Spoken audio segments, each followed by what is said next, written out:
Now I want to talk about how to actually use code that throws an exception. Or rather, I suppose it's better to say how to account for the possibility of an exception in your code. Okay? Because remember, we said that we don't have to guard against unchecked exceptions. But there is a way to do that. Okay? So let's see how. So I have the main method here, and in general, we don't need the main method. Um, but I want to for this little demo. Okay?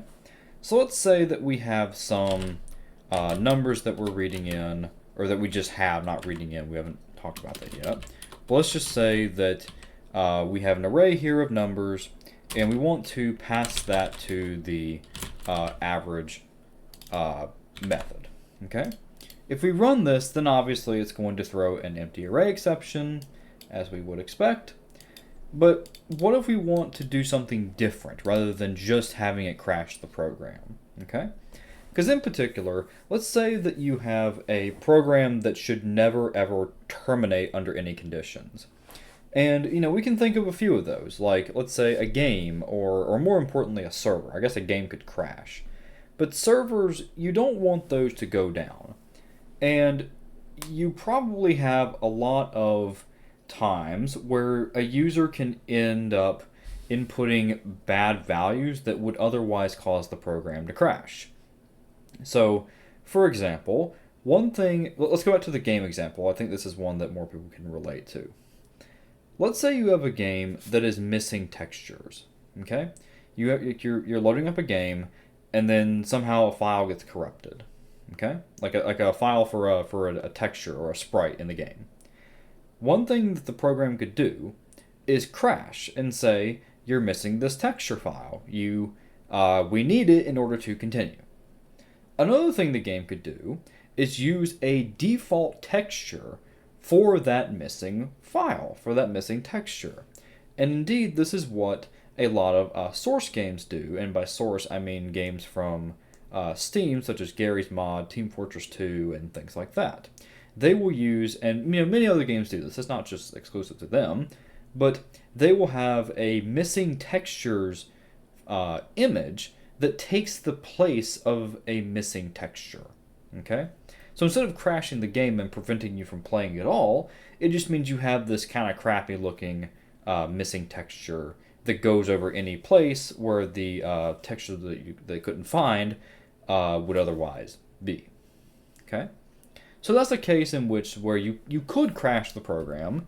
We could say that the texture doesn't exist and just prevent the player from playing the game, or we could just substitute it with something else, or just handle that type of exception altogether. Okay?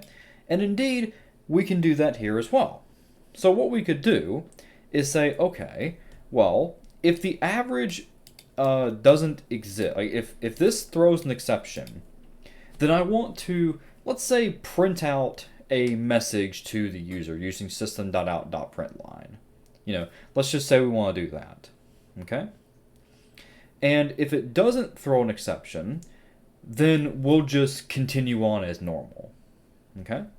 So the way to say if something throws an exception in a non-testing environment is to say we're going to try to do some code, and if it does throw an exception, we're going to catch that exception here. Okay, and in this case, this would throw an empty array exception. And here's how this works. Okay, so we're going to try to do this code that's in this area called a try block. Okay, so this is called a try block.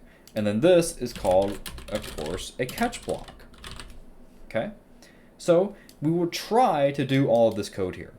And if at any point an empty array exception is thrown, then we will jump immediately down here and then below the catch block. Okay? So there could be a lot of code in here. Like let's say we have a whole bunch of stuff up here and maybe some stuff down here. Okay? If this is the line that we care about that could possibly cause the exception, then none of this stuff afterwards will take place. It will immediately jump to the catch block context. Okay? And the exception will get stored in this binder variable here. And down here, we can access that variable. We can get the message. We can get the entire stack trace. We can print the stack trace. We can get the cause of it, which is another throwable object, and that's basically just an object that can be thrown. It's a superclass of runtime exception. And there's plenty of things we can do, but having this variable here allows us to access more of the stack trace if we care about it, or more information about the exception in and of itself. Okay. So let's say we have a print line that says system out print line going to compute the average, and then we'll say int avg equals stored there, and then we'll print out the average like this. And here we'll have another system out print line that says the array was empty, we can't do anything. Okay, so now let's get rid of all this to condense the code. So what we see here is that this code is going to go into the try block. We're going to print out this. We're going to try and do this, but this causes an exception, and we'll jump down to here. So let's run this and see what it does. So this line should never be printed. And indeed, that line is not printed. So everything after the point of the exception is just ignored. Okay, we just don't do it at all. Okay. Now, you can also catch multiple different types of exceptions. So if you want to, let's say, catch a number format exception, you can do that as well. You can do all kinds of things. Obviously, this code never throws a number format exception, but you can do that if your code so calls for it. Additionally, if you want to catch multiple types of exceptions, you can put a superclass type right here. For example, if you want to catch any type of exception that can ever be thrown, you'll put exception here, and that will subsume any exception type that can be thrown. However, this is kind of dangerous, because if you want to then have a separate block that will catch an empty array exception, then this will actually not even be reachable, because it'll say the exception has already been caught, because exception is a superclass of empty array exception. Okay, it's higher up in the hierarchy. You know, we have runtime exception, then we have exception, then we have throwable, so on and so forth. Okay, so if you want to do it like this, you have to flip them. So you go from specific to general. So if you say, okay, this can throw an empty array exception, then do this thing. But if it doesn't throw that, if it throws anything else, then handle it this way.